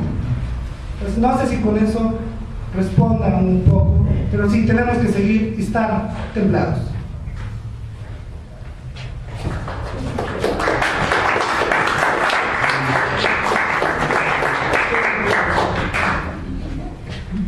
Gracias, buenas tardes. Precisamente mi pregunta era sobre los grupos como el que está aquí ahorita o el que estamos aquí. No hay ninguna diferencia entre el PRD y Morena. Incluso yo creo que muchos de los que estamos aquí pertenecemos al PRD, ahora a Morena. Y es exactamente la misma estructura casi. Escuchando ponencias, pero lo que usted decía, los espacios de poder no figuran los grupos de nosotros. El Buzón Ciudadano, la Cuba 52, Club de Periodistas, Flor y Canto y otros. Sí. Yo no he visto gente que ha sido entregada en ese momento al PRD y ahora Morena y nunca han figurado. Tanto Morena como el PRD han sido espacios cerrados. Siempre el compadrazgo, siempre la relación de amiguismo, exactamente igual que la del PRI, quizá igual que la del PAN.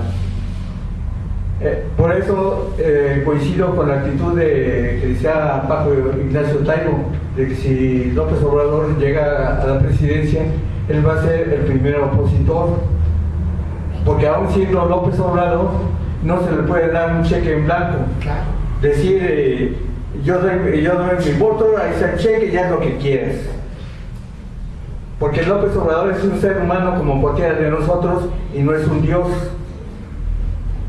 Entonces tenemos el derecho de ser críticos de toda la gestión.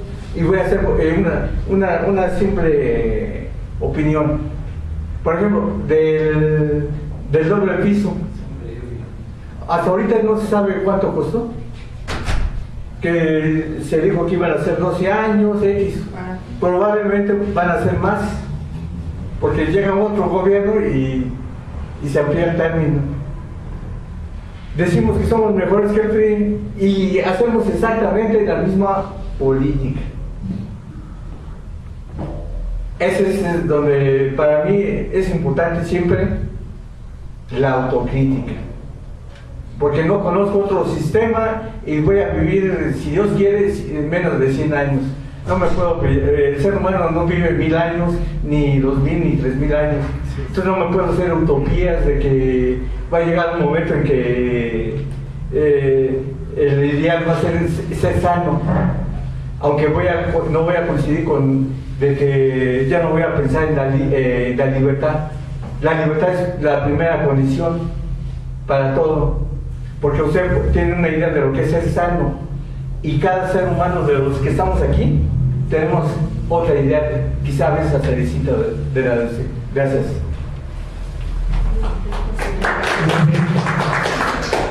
Dos cosas destaco y rescato de aquí. Una, la de ser opositor. Una cuestión es ser opositor y otra cosa es exigir. Es bien distinto. Cuando yo soy opositor, estoy en contra. Cuando yo exijo y soy crítico, estoy dentro de la misma línea. Y el respaldar es lo primero que me permite exigir, para empezar. Yo sí estoy abiertamente en contra del otro día ser opositor, porque si yo estoy depositando mi voto, que el voto no es ese voto, es un instrumento de lucha. Vivimos en una guerra. Aquí solo hay dos bandos. Vivimos en una guerra.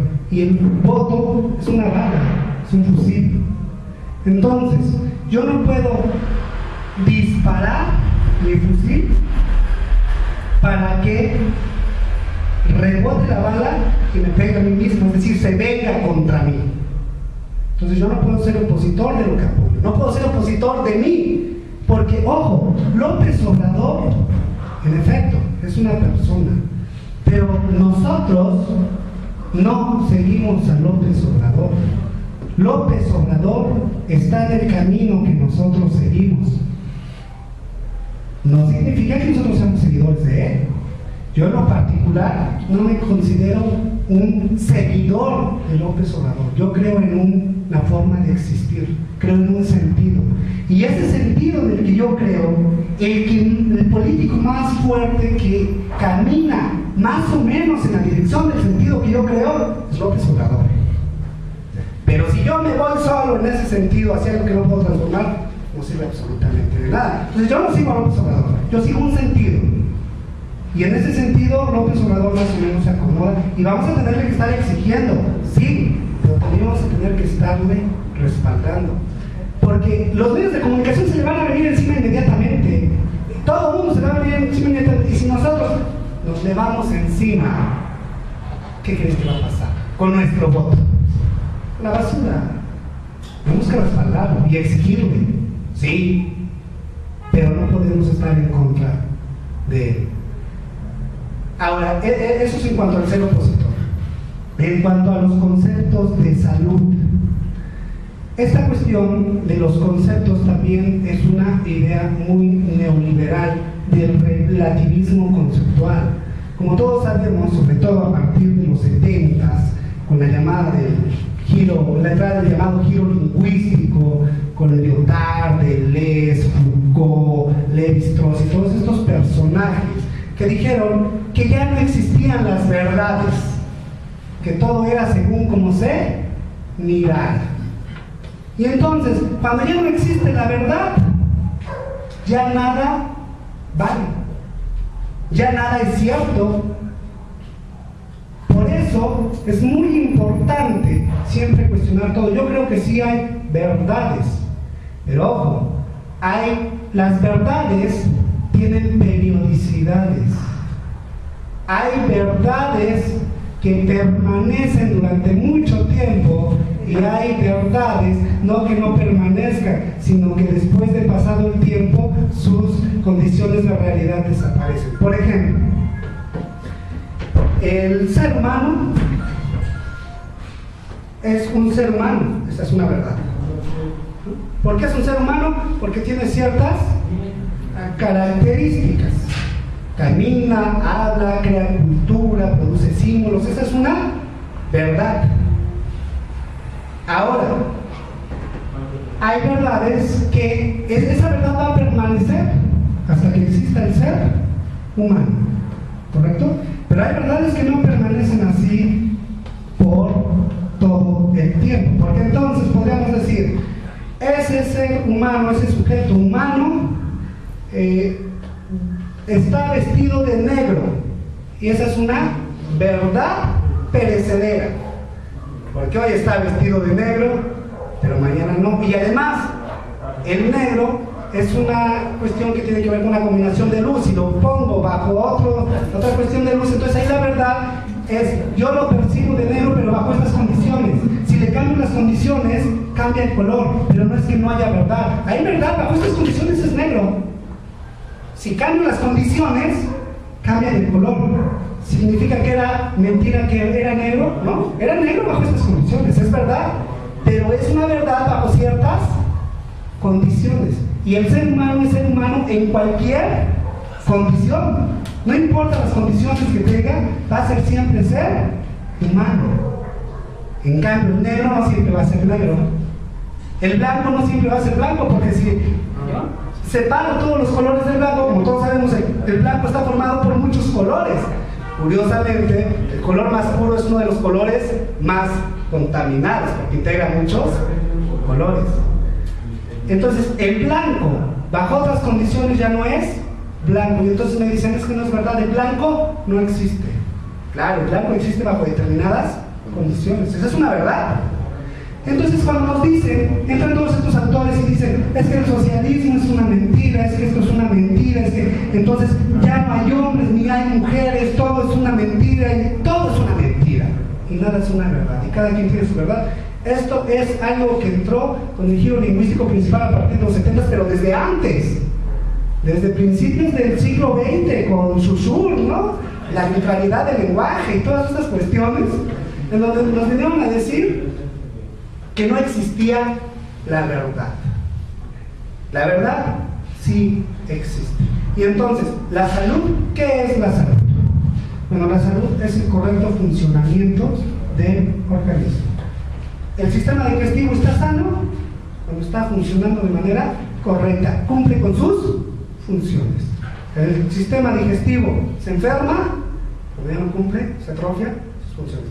La salud es una verdad que no puede ser refutada. Y esas ideas también son ideas que entraron con el capitalismo, con el neoliberalismo, sus fuentes teóricas, y que la izquierda, insisto, muchos se han nutrido de ellas. Compañero. A ver, te quería como sugerir, compañeros, si quieres que, ¿quién va a participar? Si quieres que después de que participen les contestes, por eso te digo. Okay. Sí, porque si no, uno por uno vamos a llegar a la medianoche. Yo nada más quería decirte que esto de cómo podemos cambiar esta mentalidad de estar siempre bien y no mejor, para no competir. O sea, estar siempre bien y no mejor. Ahora sí, a ver, vente para acá, ¿quién más? Vente para acá. 3 minutos van a ser máximo para todos. Vente. Sí. Es una manipulación de expresiones. Es que si no nos dejamos chance a todos. Gracias. Bueno, esto de para que llegue López Obrador, esperamos que llegue, que pensamos que van a haber muchos cambios positivos para el país.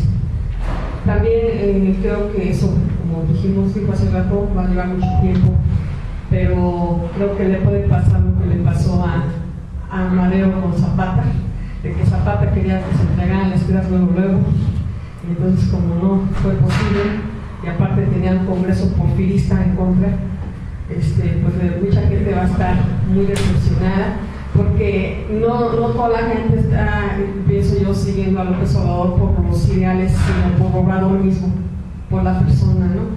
Entonces le puede pasar lo mismo que a Madero. Eso es una. Quiero comentarle acerca de los candidatos independientes como, ¿cómo se llama? Kumamoto, algo así, de Jalisco, ¿no? Y Cloutier y todos estos ¿Qué opinas sobre su gestión y de esas personas? Bueno, tú tienes de derecha, ¿no? En Kumamoto creo que ha sido algunas cosas positivas, pero ¿qué opinas sobre este tipo de candidatos de diputados? También, ¿qué opinión tienes acerca del Congreso Nacional Ciudadano del bilioso de Gilberto Lozano? Si sabe quién es, ¿no?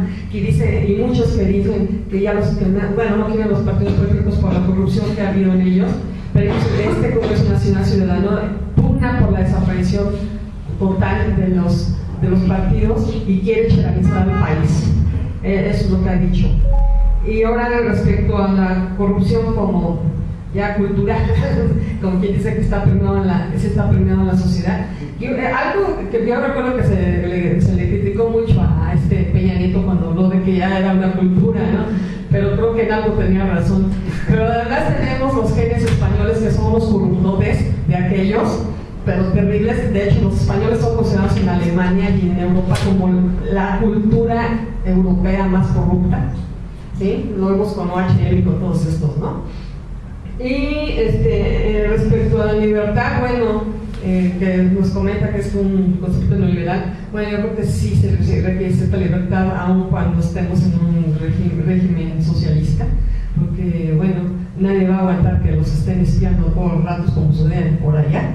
Y por otro lado, bueno, creo que aquí el mismo neoliberalismo ha metido a México en una espiral de libertinaje. Hay mucha indisciplina por parte de los mexicanos en todos los sentidos, no todos los mexicanos, pero sí muchísimos. Y recuerdo algo que me comentó una amiga que está en Alemania. Allá, por ejemplo, tiene que pagar impuestos si quiere escuchar radio y ver televisión. Cada vez tiene que pagar su impuesto, tiene que pagar impuestos por los perros si tienen perro. Si a los niños los deja en la calle